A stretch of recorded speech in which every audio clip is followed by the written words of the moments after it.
So I'm about to make the dogs homemade dog food. So I have a pack of ground beef, some sweet potatoes, lentils, green beans. Now these have salt, and like your dog can't technically have salt. So what I'm gonna do is I'm gonna rinse them before I put them in the food, and that should take most of the salt out of them.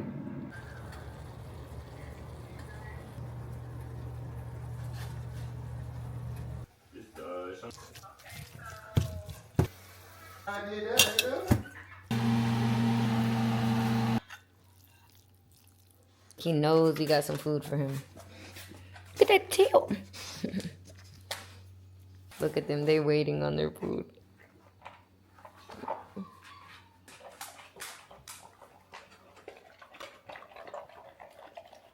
Damn, little lady.